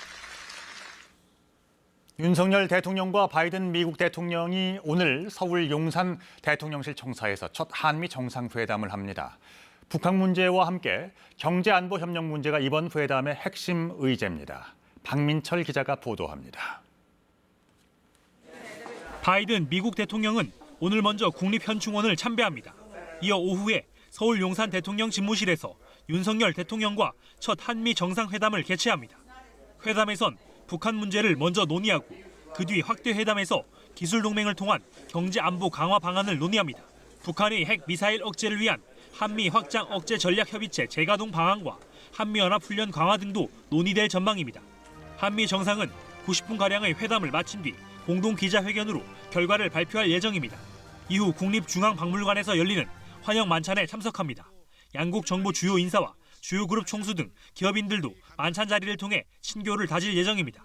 한미 동맹 관계도 더 튼튼해지고 더 넓은 범위를 포괄하는 그런 동맹으로 가는 계기가 될 것이라고 생각합니다. 바이든 대통령은 내일은 윤 대통령과 함께 경기 오산 한국항공우주작전본부에서 안보 상황을 점검한 뒤 방한 일정을 마무리하고 일본으로 떠납니다. KBS 뉴스 박민철입니다. 바이든 미국 대통령의 한일 순방을 앞두고 중국 시진핑 주석이 새로운 위험을 초래하지 말라며 견제구를 던졌습니다. 중국은 신흥경제국 모임 브릭스의 확대를 제안하고 한국에 대해서는 유화적인 제스처를 보내며 미국 견제에 부심하고 있습니다. 베이징 조성원 특파원입니다. 중국이 연일 미국 주도의 인도-태평양 경제협력체를 견제하고 있는 가운데 이번엔 시진핑 주석이 직접 나섰습니다. 신흥 5개국 모임 이른바 브릭스 외교장관 회담 인사말에서 냉전적 사고와 집단적 대립을 배격하자며 미국을 겨냥했습니다. 习近平强调，以牺牲别国安全为代价，片面追求自身安全，只会造成新的矛盾和风险。 그러면서 브릭스 확대도 제안했습니다. 중국과 러시아, 인도 등 기존 5개 회원국에 개발도상국들의 참여를 늘려 세력을 확장하자는 뜻입니다. 바이든 대통령의 한일 순방 기간 인도 태평양 경제협력체 출범과 쿼드 정상회의 개최를 자국의 안보와 공급망에 대한 위협으로 보고 견제에 나선 겁니다. 同地区国家一道共商亚太团结合作之计，而不是密谋分裂对抗之策。 중일 외교장관 회담에선 역사에서 교훈을 얻으라고 일본을 몰아붙였던 중국이 한국에 대해서는 수교 이후 무역과 투자 규모가 크게 늘었다며 뗄 수 없는 협력 동반자, 중요한 이웃이라고 치켜세웠습니다. 在双方共同努力下，两国经贸关系快速发展，已互为重要经贸伙伴。 중국이 미국의 대중 견제 행보에 대한 비난 수위를 높이는 동시에 대응 방식도 모색하고 있습니다. 한중 협력을 강조한 건 한미 동맹을 견제하기 위해서란 평가가 나오는 이유입니다. 베이징에서 KBS 뉴스 조성원입니다. 한국 시민을 폭행한 혐의로 경찰에 입건돼 조사를 받은 조 바이든 미국 대통령의 경호 업무 관련 직원 2명이 미국으로 송환 조치됐다고 미국 언론이 보도했습니다. 미국 CBS와 CNN 등 현지 언론들은 문제를 일으킨 비밀 경호국 직원 2명이 어제 미국으로 송환됐고 업무에서 배제됐다고 전했습니다. 바이든 대통령의 방한에 앞서서 서울에 도착한 이들은 그제 밤 숙소로 돌아가다가 택시를 기다리던 한국 남성과 시비가 붙어 폭행으로 이어진 것으로 알려졌습니다. 한덕수 국무총리 임명 동의안이 지명 47일 만인 어제 국회 문턱을 넘었습니다. 애초 한 후보자 불가론을 내세웠던 민주당은 본회의 직전 당론으로 찬성표를 던지기로 입장을 정리했습니다. 대통령실은 다행이다, 야당과 긴밀히 협력하겠다고 밝혔습니다. 이지훈 기자입니다. 가결되었음을 선포합니다. 한덕수 총리 임명 동의안 국회 통과는 지명 47일, 윤석열 정부 출범 열흘 만입니다. 재석 의원 250명 가운데 찬성 208명, 반대 36명, 6명은 기권했습니다. 찬성률 83%입니다. 지명 이후 줄곧 한덕수 불가론을 유지했던 민주당. 본회의 전 의원총회에서 3시간 넘는 경론 끝에 결국 당론 찬성으로 선회했습니다. 지방선거를 앞두고 새 정부 발목 잡기로 비춰지는 게 부담이라는 의견이 더 우세했던 걸로 보입니다. 새 정부의 첫 총리라는 점을 감안하여 윤석열 정부가 순조롭게 출발해 국민의 삶을 제대로 책임질 수 있도록 대승적인 차원에서 의견을 모았습니다. 국민의힘은 민주당의 전격적인 인준 협조에 경의를 표했습니다. 새 정부 출범할 수 있도록 한덕수 국무총리 임명 동의안에 대해서 가결하기로 이렇게 당론을 정해주신 점에 대해서 진심으로 감사드립니다. 고맙습니다. 한 후보자 역시 무거운 책임감을 느낀다. 국민 통합과 상생에 힘쓰겠다는 입장을 냈습니다. 위로는 대통령을 모시고 책임 총리로서 우리의 국익과 그리고 국민을 우선하는 그러한 나라를 만들고 운영하는 데 혼신의 힘을 다하겠습니다.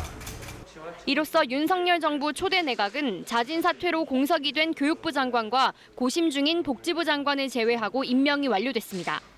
대통령실은 임명안이 통과돼 매우 다행이라며 국정 수행의 동반자인 야당과 더 긴밀히 대화하고 협력해 국정을 성공적으로 이끌겠다고 밝혔습니다. KBS 뉴스 이지윤입니다. 국민의힘 김은혜 경기지사 후보가 KT 임원재직 당시 지인의 취업을 청탁했다는 의혹이 여야 간의 맞고발로 확대되고 있습니다. 양측이 서로 허위 사실을 유포하고 있다며 충돌하는 양상인데 경기지사 선거 표심에 어떤 영향을 줄지 관심입니다. 유호윤 기자가 보도합니다. 민주당은 국민의힘 김은혜 후보의 KT 취업 청탁 의혹과 관련해 공세 수위를 높였습니다. 2019년 검찰 참고인 조사에서 KT 공채에 남편의 친척을 추천했다고 김 후보가 진술한 내용이 그제 KBS 보도로 알려진 뒤입니다. 민주당은 김 후보의 해명이 거짓으로 드러났다며 자진 사퇴를 요구했습니다. 취업 청탁, 이런 것이 2030 청년들을 가장 분노하게 하는 것입니다. 김은혜 후보는 거짓말을 멈추고 후보를 자진 사퇴하십시오. 김 후보는 부정 청탁을 한 사실이 없다라며 의혹을 거듭 부인했습니다. 대상자가 채용 과정에서 떨어진 사실을 강조하며 부정한 청탁을 했다면 자신이 왜 인사 기준에 맞지 않으면 탈락시키라고 했겠냐고 반박했습니다. 부정 청탁을 한 적이 없습니다. 그 서슬퍼런 민주당 정권에서 제가 조금이라도 잘못을 했다면 저는 이 자리에 있지 않았을 겁니다. 국민의힘 김 후보 선대위는 취업 청탁 의혹을 제기한 민주당 의원 3명에 대해 허위 사실 공표와 명예훼손 혐의로 검찰에 고발했습니다. 이에 맞서 민주당 경기도당도 허위 사실 공표 혐의로 검찰에 고발장을 제출했습니다. 김 후보가 특정인을 추천했음에도 그제 토론회에서 부정 채용에 관여한 사실이 없다고 거짓말을 했다는 겁니다. 취업 청탁 의혹이 여야 간 맞고발로 확대되면서 지방선거 최대 격전지인 경기지사 선거에 새로운 변수로 떠올랐습니다. KBS 뉴스 유호윤입니다. 인천 계양을 국회의원 보궐선거에 출마한 더불어민주당 이재명 후보를 향해 철제 그릇을 던진 60대 남성이 체포됐습니다. 인천 계양경찰서는 공직선거법상 선거 방해 혐의로 60대 남성 A씨를 현행범으로 체포해 조사하고 있다고 밝혔습니다. A씨는 어젯밤 9시 35분쯤 인천시 계양구 계산동에서 유세 중이던 이재명 후보를 향해 철제 그릇을 던진 혐의를 받고 있습니다.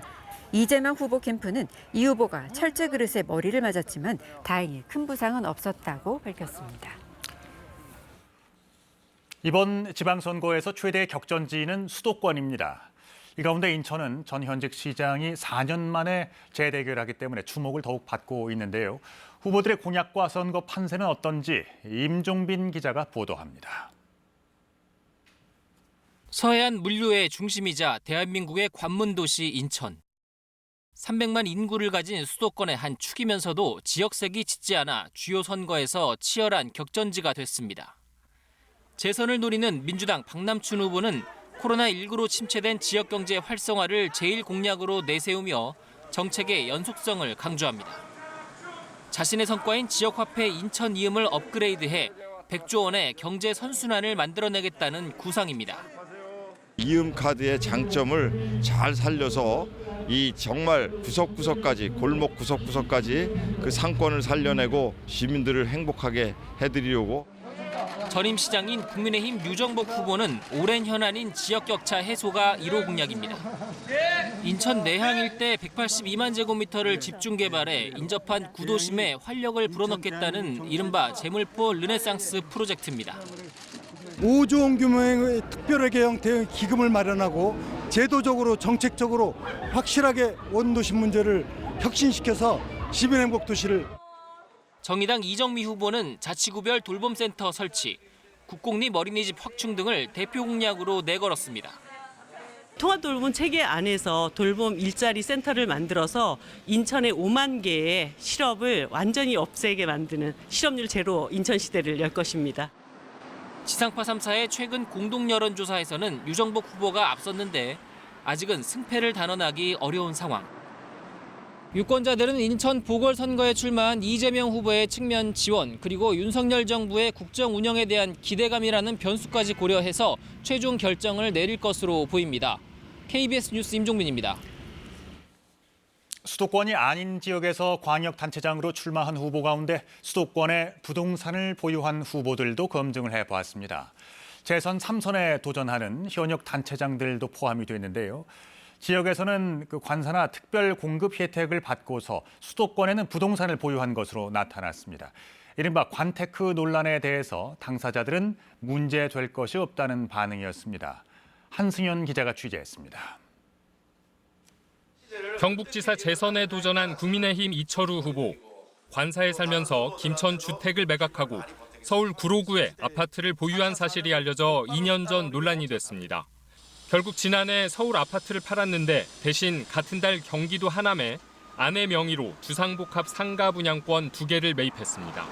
노후 대비용이라고 했습니다. 재테크를 하는 게 아니고 우리 며느리가 한의원 한락해가지고 거기서 아들 이름을 한락하면 빌려줘야 되고. 전남지사 재선에 도전한 민주당 김영록 후보. 보유 중이던 해남의 아파트는 지사 출마 1년 전에 팔았고 관사에 거주해 왔습니다. 대신 서울 용산구에 8년 전부터 아파트를 보유 중입니다. 이곳에 거주 중이라던 자녀는 결혼했는데 아내가 산다고 했습니다. 김영록 후보는 관사의 공공요금을 자부담하고 있으며 서울 아파트는 아내가 장모의 간병을 위해 거주하고 있다고 밝혔습니다. 세종시장 3선에 도전한 민주당 이춘희 후보. 세종시 아파트 공무원 특별공급 대상에서 제외되기 6개월 전 분양 신청을 해 당첨된 사실이 알려져 논란이 됐습니다. 특별공급 대상 확인서에 직인을 찍잖아요. 시장님이 찍으세요? 제가 찍는 건 아닐 것 같은데. 그래요? 제가 찍는 것 같기도 하고. 이 후보는 이후 정부의 고위공직자 1주택 보유 권고 당시 경기도 과천 아파트를 정리했는데 장남에게 증여한 거였습니다. 다시 돌아가서 살 상황은 아니고 우리 아들 며느리가 이미 살고 있기 때문에 또 매도할 상황도 아니고 그래서 이 아파트 실거래가는 증여 당시보다 10억 원가량 올랐습니다. 비수도권에서 출마한 광역단체장 후보 40명 중에 수도권에 부동산을 갖고 있는 후보는 14명, 3분의 1이 넘습니다. 민주당 5명, 국민의힘 9명으로 10명은 서울에, 4명은 경기도에 부동산을 갖고 있습니다. KBS 뉴스 한승현입니다. 우리 외교부는 한국 정부가 후쿠시마 제1원자력발전소 오염수 해양 방류에 반대하지 않는다는 일본의 일부 언론 보도를 부인했습니다.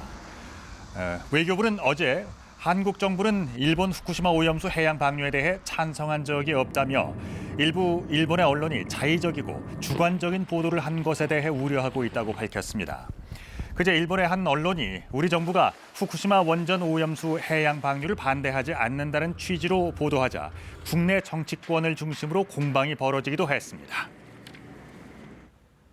코로나19 확진자들의 격리 의무가 앞으로 한 달 더 유지됩니다.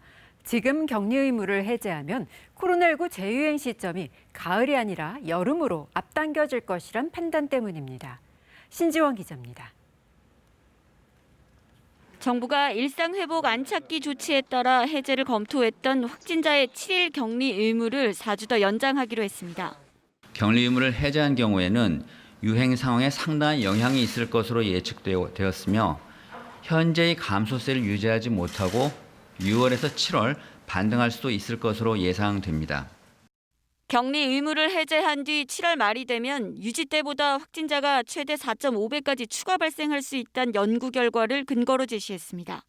재유행 예상 시점이 여름으로 앞당겨질 수 있다는 건데 정부는 4주간 상황을 지켜본 뒤 격리 의무를 해제할지 다시 결정하기로 했습니다.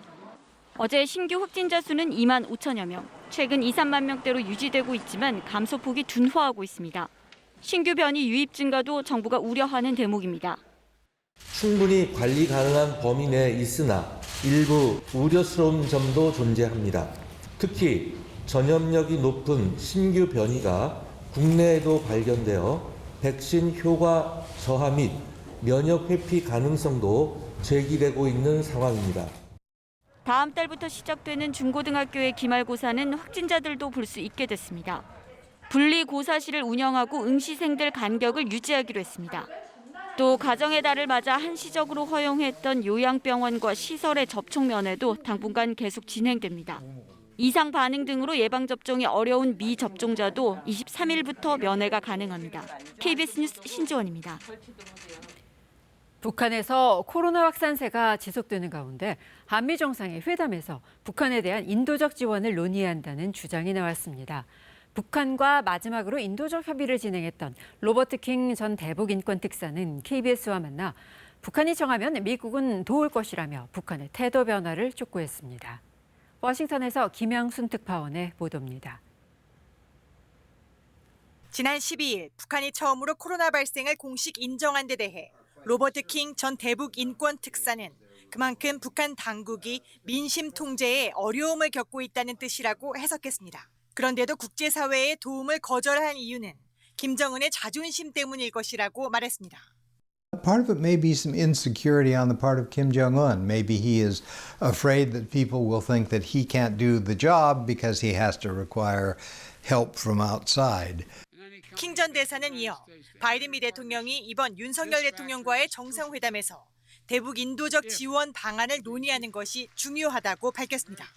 It would have some symbolic merit if the North Koreans would be responsive. Yeah. When we've established the relationships at the top, it's much easier to be able to work on other issues like humanitarian issues which we need to work on. 미국이 북한에 백신 지원 계획이 없다고 선을 그은 것에 대해선 그간 북한이 답변을 하지 않았기 때문이라며 도움을 청하면 미국은 바로 손을 내밀 것이라고도 했습니다. If the North Koreans asked for assistance, I expect the United States would be willing to offer some assistance. 로버트 킹 전 대사는 오바마 전 대통령 당시 대북 인권 특사로 2009년부터 2017년까지 북한과 인도적 협력, 인권 개선 등을 협상해왔지만 트럼프 행정부 이후 이 자리는 공석입니다. 킹 전 대사는 조만간 바이든 행정부에서 새 특사를 임명할 것이라고 내다봤습니다. 워싱턴에서 KBS 뉴스 김양순입니다. 라파엘 그로시 국제원자력기구 IAEA 사무총장이 북한의 핵실험에 대해 머지않았다는 견해를 밝혔습니다. 그로시 사무총장은 어제 도쿄에서 기자회견을 열고 IAEA가 가진 정보에 따르면 훨씬 더 많은 핵물질과 더 많은 농축시설, 새로운 장소 등이 임박한 핵실험을 위해 작동 중이라고 말했습니다. 그로시 사무총장은 북한이 2009년까지 이미 핵무기를 개발했고 핵 프로그램을 가능한 모든 방향으로 발전시켰다면서 엄청나게 우려되는 문제라고 평가했습니다. 스웨덴과 핀란드가 북대서양조약기구 나토 가입 신청을 했는데요. 러시아가 나토 확장에 대응해 부대를 신설한다는 계획을 밝혔습니다. 모스크바 조빈나 특파원입니다. 러시아가 서부 지역 국방력 보강 계획을 발표했습니다.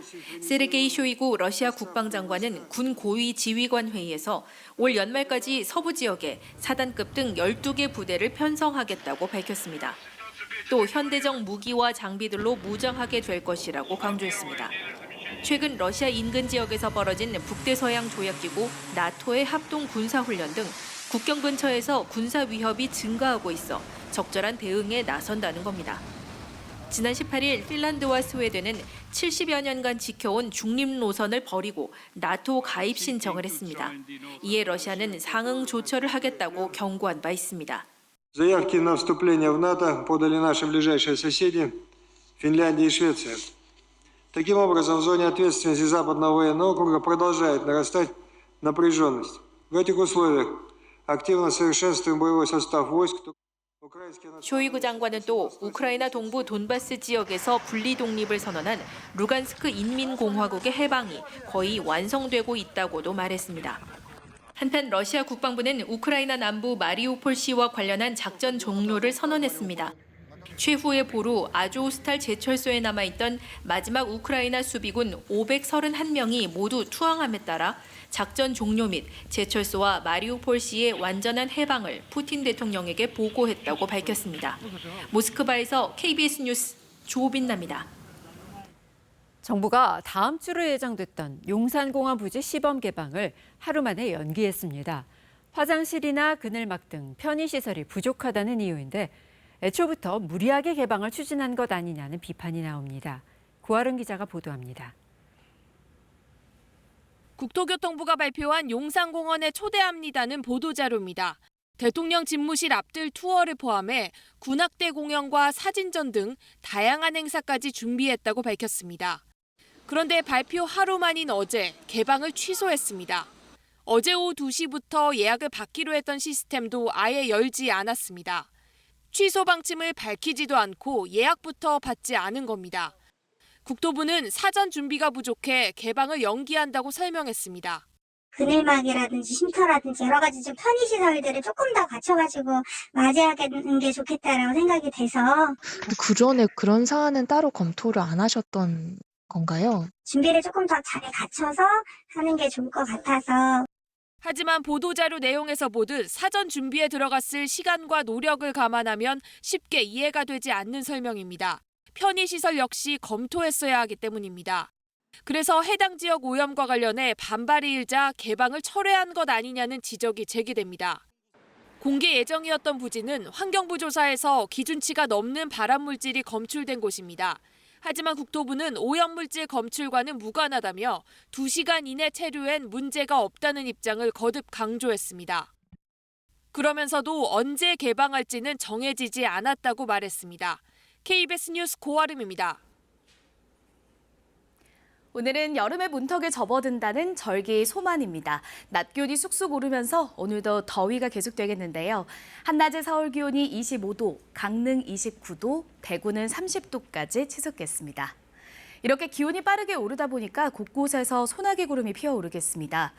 호남 동부 지역과 경남 지역, 강원 남부 산지에는 5에서 20mm 정도의 비가 오후 한때 지나겠고요. 대기가 불안정해서 천둥 번개가 치거나 우박이 떨어지는 곳도 있겠습니다. 지금은 대기가 건조해서 강원 영동과 충청 내륙 지역, 남부지방을 중심으로 건조주의보가 내려져 있습니다. 바람도 강하게 부는 만큼 작은 불씨가 큰 불로 번질 수 있다는 점 염두에 두셔야겠습니다. 지금 전국의 하늘은 쾌청한데요. 서해안을 중심으로는 안개가 짙게 끼어서 가시거리가 짧습니다. 오늘 미세먼지 농도는 보통에서 좋음 수준으로 공기가 깨끗하겠습니다. 현재 기온은 서울이 17.9도, 대구 20.1도로 어제 아침과 기온이 비슷하고요. 한낮에는 강릉 29도, 부산 25도, 전주 27도, 대전과 광주는 28도까지 오르겠습니다. 바다의 물결은 제주 남쪽 먼바다에서 최고 4m까지 거세게 일겠습니다. 일요일인 내일도 쾌청한 하늘 드러나겠지만 오후 한때 소나기 소식이 들어있고요. 다음 주에는 기온이 더 오르면서 30도 안팎의 더위가 찾아오겠습니다. 날씨 정보 전해드렸습니다. 조국 전 장관의 아들에게 허위 인턴 확인서를 써준 의혹으로 재판에 넘겨졌던 최강욱 더불어민주당 의원이 항소심에서도 징역형의 집행유예를 선고받았습니다. 이대로 형이 확정되면 최 의원은 의원직을 잃게 되는데요. 최 의원은 상고하겠다고 밝혔습니다. 박진수 기자가 전해드립니다. 조국 전 법무부 장관의 아들에게 법무법인 인턴 활동 확인서를 허위 발급해준 의혹으로 재판을 받아온 최강욱 더불어민주당 의원. 서울중앙지법은 조 전 장관 아들이 지원한 대학원의 입시 업무를 방해한 혐의를 받는 최 의원에게 1심 가동이란 징역 8개월에 집행유예 2년을 선고했습니다. 항소심 재판부는 최 의원이 변호사로 일하던 2017년 조 전 장관의 아들에게 발급해준 인턴 확인서가 허위라고 판단했습니다. 재판부는 조 전 장관 아들이 최 의원 사무실을 여러 차례 방문했다는 정황을 찾을 수 없고 실제 어떤 활동을 했는지 최 의원이 자료를 내지 못했다고 지적했습니다. 최 의원 측은 검찰이 피의자 조사도 하지 않고 재판에 넘겼다며 검찰이 공소권을 남용하고 위법하게 증거를 수집했다고 주장했지만 법원은 받아들이지 않았습니다. 재판부는 피고인의 권리가 침해됐다고 보이지 않고 최 의원이 여러 차례 방어 기회를 가졌다고 판단했습니다. 민주당 의원들과 함께 법정을 빠져나온 최 의원, 납득하기 어려운 판결이라며 반발했습니다. 특히 법원이 검찰의 위법 행위에 눈을 감았다고 비판했습니다. 검찰은 내부적으로 지켜야 할 적법 절차를 전혀 지키지 않았습니다. 그런 부분에 대해서 판단을 회피하는 것으로 볼 수밖에 없습니다. 형이 이대로 확정되면 의원직을 잃게 되는데 최 의원은 대법원의 판단을 구하겠다며 상고하겠다는 뜻을 밝혔습니다. KBS 뉴스 박진수입니다. 네, 저희 KBS는 올해 보관 중인 5.18 영상 자료를 공개했습니다. 시청자들이 이를 활용하면서 역사적 공감대를 이어갈 수 있도록 하기 위해서입니다.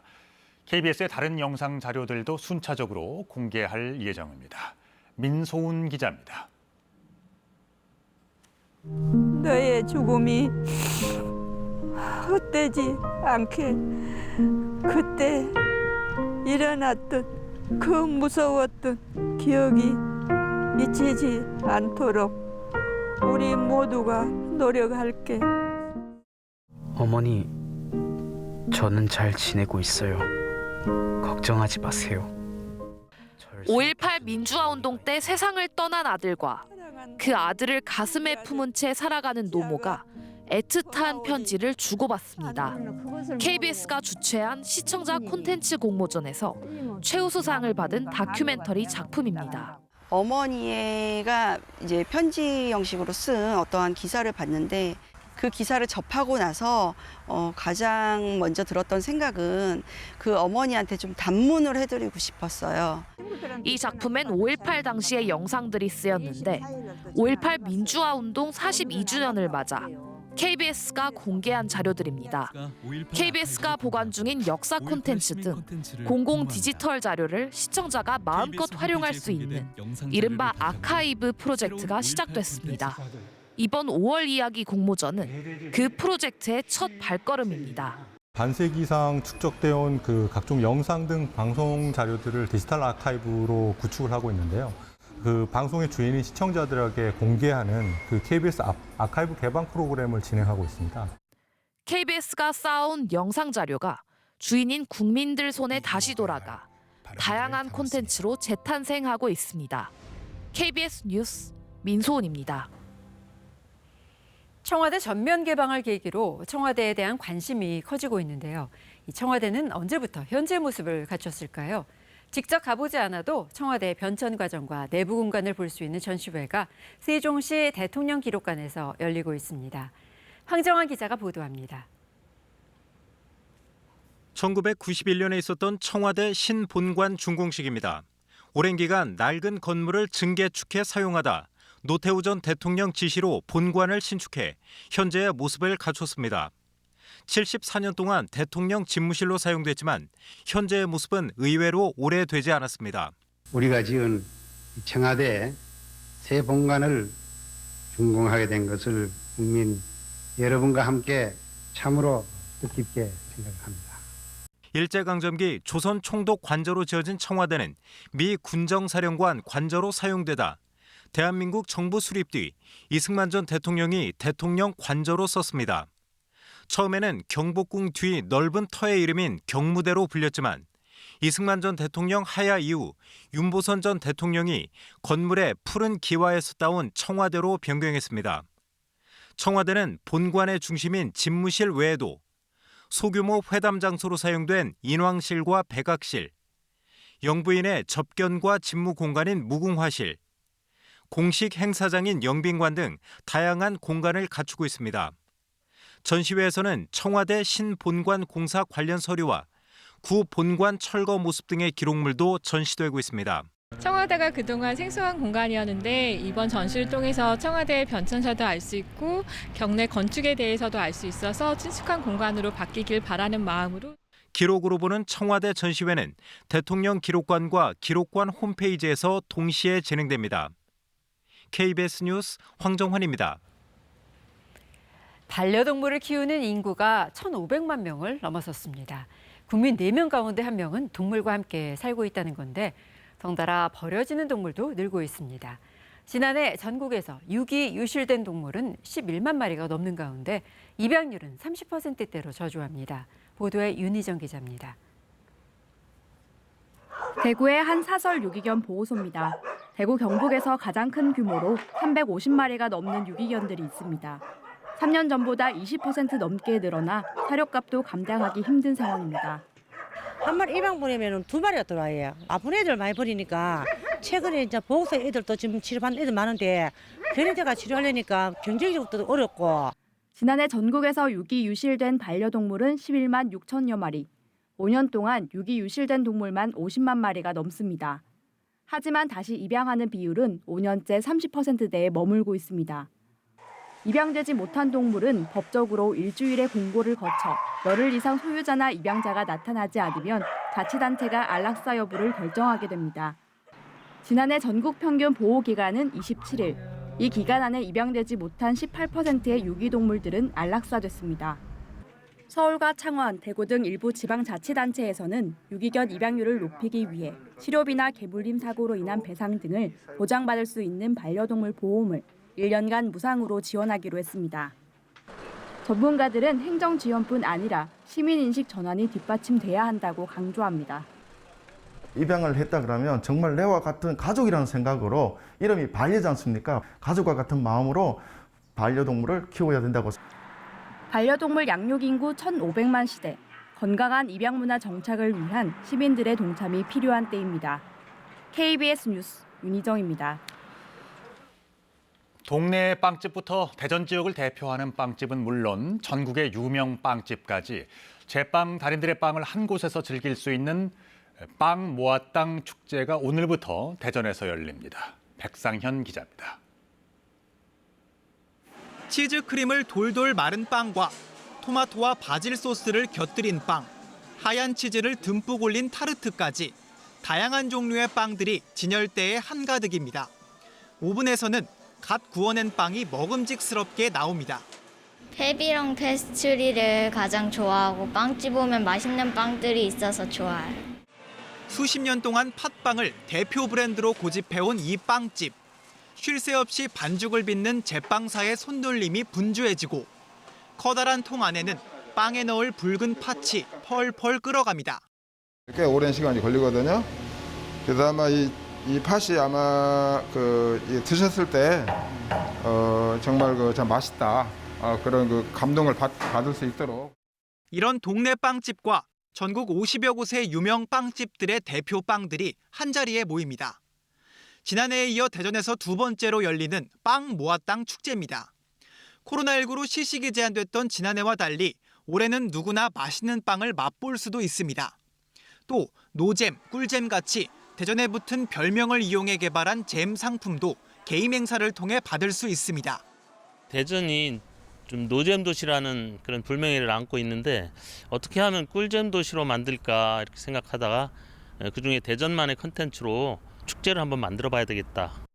이번 주말 이틀 동안 펼쳐지는 축제에는 빵 쌓기 대회 등 다양한 행사와 축하 공연도 펼쳐집니다.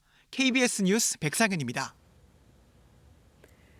성추행 피해를 호소하다 극단적 선택을 한 공군 고 이해람 중사 기억하실 텐데요. 이 중사의 일주기를 앞두고 유족과 시민단체가 아직 장례식도 열지 못한 이 중사를 위해 추모식을 열었습니다. 안타까운 사건 이후 1년, 군은 어떻게 바뀌었을까요? 우한솔 기자가 취재했습니다. 고 이해람 중사가 안치된 국군 수도병원. 1년이 지나도록 장례식도 치르지 못한 딸이 가슴속에 사무칩니다. 우리 아이가 있어야 할 곳에 있을 수 있도록 많이 도와주셨으면, 있어주셨으면 정말 그게 바람입니다. 답답한 수사가 이어지던 시간. 매일 기대와 실망이 반복됐다고 회고합니다. 스스로 자책감에 빠질 것 같은 그런 느낌이 들고 또 정신 차려서 일어나야 되는 그런. 지난 1년 동안 군내에도 변화가 없었던 건 아닙니다. 국방부는 성폭력 대응 전담 조직을 만들었고 훈령을 개정해 성희롱 고충 심의위에 민간 전문가가 참여하도록 했습니다. 또 2차 피해 개념을 명문화했고 성고충 전문 상담관을 지금보다 3배 정도 많은 150명으로 확대하기로 했습니다. 하지만 전담 조직 규모는 당초 계획했던 국 단위에서 과 단위로 축소됐습니다. 현재 이 과 정도의 대응 기구를 실효적으로 어떻게 좀 더 키워나갈 수 있을까에 대해서 국방부가 전향적으로 고민해야 된다라고 생각합니다. 가해자들에 대한 재판은 아직도 진행 중입니다. 아버지는 매일 답이 없는 딸에게 메시지를 보내며 다짐합니다. 어떤 조직이 은폐 무명에 관여했는지를 철저히 수사하고 기소를 하는지를 끝까지 지켜보려고 한다. 아빠의 꿈속에서도 나와서 모든 것을 궁금한 것을 말해주기 바란다. 아빠가 해결해 주구마. 기대하거라. 이쁜 내 딸 예람아 사랑한다. KBS 뉴스 우한솔입니다. 이어서 한국도로공사 연결해 주말 아침 교통 상황 알아보겠습니다. 오늘도 고속도로에는 나들이 차량이 많을 걸로 예상했는데요. 역시나 정체 빠르게 길어집니다. 보통 토요일 이른 아침에는 경기권을 빠져나가기가 힘들죠. 지금도 지방 방향 정체는 경기권 중심으로 길어지고 있는데 오전 11시쯤 가장 혼잡할 것으로 보입니다. 현재 강원 지역과 이어지는 노선들의 상황이 더 어렵습니다. 서울 양양선 양양 방향 고속도로에 진입하자마자 속도가 뚝 떨어지는데요. 강의를 시작으로 서종까지 무려 20km 구간의 정체 감안하셔야겠습니다. 강원 지역으로 가는 또 다른 노선이죠. 영동고속도로 강릉 쪽으로는 경기권인 용인 부근에서 8km 구간 답답하고 광주 원주간고속도로도 원주 쪽으로 초월 부근에서 짧게 주춤합니다. 서해안고속도로 목포 쪽은 안산 부근의 짧은 정체를 지나고 나면 이후로도 비봉과 서해대교를 앞두고도 차 간격을 바짝 좁혀서 지나고 있고요. 경부선도 부산 쪽으로 정체 계속해서 길어지는데요. 경기권에서는 수원과 우산 부근에서 답답하고 충청권 진입에서는 천안분기점 부근 고장차 여파 때문에 속도 내지 못합니다. 천안분기점에서 논산 천안선으로 갈아타신다면 논산 방향 정체는 남풍새부터 차량터널까지 이어지고요. 중부선 남이 방향 하남에서 정체입니다. 안전띠 착용 잘해주시고요. 고속도로 교통방송이었습니다.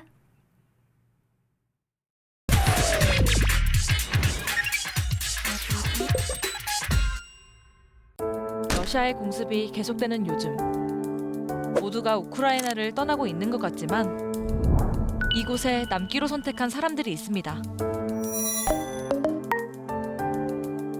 광장 한가운데 높이 쌓인 수백 개 모래주머니. 그 앞에서는 총을 든 군인이 무언가를 지키고 있는데요. 다름 아닌 동상입니다. 이 동상은 우크라이나의 항구 도시 오데사의 상징과도 같은 귀중한 문화재라고 하는데요. 러시아의 공격으로 귀중한 문화유산들이 폭격에 노출될 위험에 처하자 자원봉사자들이 직접 모래주머니를 쌓아 올렸다고 해요. 서부 도시 르비우에서도 도시 곳곳에 있는 조각품들이 화염에 잘 견디는 내화자재로 꽁꽁 휘감아졌습니다. захистити від прямого попадання чи ще щось ми не в змозі, але від якихось таких, по крайній мірі, легких пошкоджень, які можуть бути, від вогню, від ударної хвилі, дрібних осколків стараємося як можемо. 르비우는 구시가지 전체가 유네스코 세계문화유산으로 지정돼 있을 정도로 역사적 가치가 뛰어난 지역인데요. 이곳의 박물관 직원들은 피난을 떠나지 않고 도시에 남아 문화재를 지키기로 선택했습니다. 박물관 안에 전시된 작품들도 폭격의 위험에서 자유롭지 못해서요. 전시품들을 벽에서 떼어 지하로 옮기고 고대 서적들을 상자에 넣어 대피시켜야 했는데요. 바나나를 담는 상자가 사용된 걸 보면 얼마나 급박한 상황이었는지 알 수 있습니다. 이미 우크라이나의 많은 예술품이 전쟁 중에 소실됐다고 하는데요. 수도 키이우의 이반키우 역사박물관이 러시아의 포격을 받아 불타면서 우크라이나에서 가장 유명한 화가 중 하나인 마리아 프리만체코의 작품 25점도 불타버렸다고 해요. 제2도시 하르키우의 미술관도 폭격에 간접적인 피해를 입었습니다. 문짝이 떨어지고 유리창이 깨지면서 영화의 추운 날씨에 작품들이 그대로 노출됐죠. Есть Поленово. Это ирония судьбы. Просто, что мы должны русских художников, картины русских художников спасать от их же народа. Это просто... 유네스코는 전쟁 중에 문화유산을 약탈하고 파괴하는 행위를 전쟁 범죄로 규정하고 있지만요. 이걸 막을 실질적인 대책은 없다고 합니다. 그래서 많은 사람들이 우크라이나에 남아 소중한 문화유산을 안전하게 보호하기 위해 애쓰고 있는 거죠. І ми маємо передавати ті збірки, це все інше покоління, з покоління в покоління. Тобто це поняття вічне.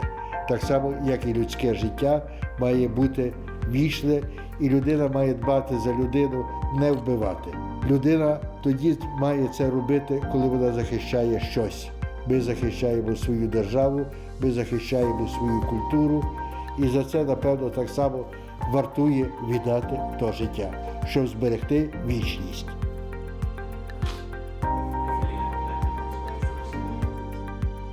지금 우리가 볼 수 있는 문화유산들도 목숨을 걸고 지켜낸 누군가가 있기에 남아있는 건데요.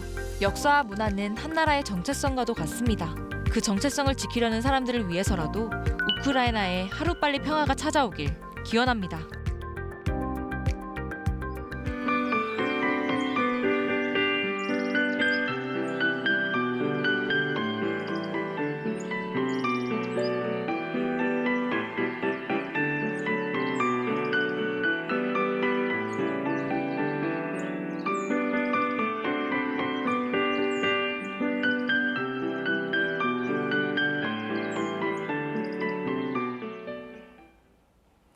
오늘은 여름의 두 번째 절기 소만입니다. 이제 여름의 문턱에 접어드는 시기이죠. 오늘도 낮더위는 계속되겠습니다. 한낮에 서울 기온이 25도, 강릉 29도, 대구는 30도까지 오르겠습니다. 하지만 해가 지고 나면 기온이 빠르게 떨어지니까요. 나가실 때는 겉옷 한 벌 챙기셔야겠습니다. 오늘 오후 한때 일부 지역에는 소나기 소식이 있어서 참고하셔야겠습니다. 소나기 구름이 피어나면서 강원 남부 산지와 호남 동부 지역, 경남 지역을 중심으로는 5에서 20mm 정도의 비가 지나겠고요. 대기가 불안정해서 천둥 번개가 치거나 우박이 떨어지는 곳도 있겠습니다. 연일 맑은 날씨가 이어지면서 대기는 무척 건조합니다. 지금 강원 영동 지역과 충청 내륙 지역, 남부지방을 중심으로는 건조주의보가 내려져 있는데요. 바람도 강하게 불기 때문에 작은 불씨가 큰 불로 이어질 수 있겠습니다. 지금 전국에는 쾌청한 하늘이 드러나 있습니다만 서해안 지역은 오전까지 짙은 안개를 주의하셔야겠습니다. 오늘 낮 동안에는 자외선 지수가 매우 높은 수준까지 치솟는 곳이 있겠고요. 공기는 깨끗하겠습니다. 현재 기온 살펴보겠습니다. 강릉이 20.7도, 대구가 20.1도, 세종 15.6도로 1시간 전보다 기온이 2, 3도가량 더 올랐습니다. 한낮에는 서울 25도, 춘천은 28도까지 오르겠고요. 광주가 28도, 울산 27도 예상됩니다. 바다의 물결은 제주 남쪽 먼바다에서 최고 4m까지 거세게 일겠습니다. 일요일인 내일도 맑겠지만 곳곳에 소나기 소식이 있습니다. 날씨였습니다. 토요일 아침 KBS 뉴스광장 마칩니다. 기분 좋은 주말 보내시기 바랍니다. 고맙습니다.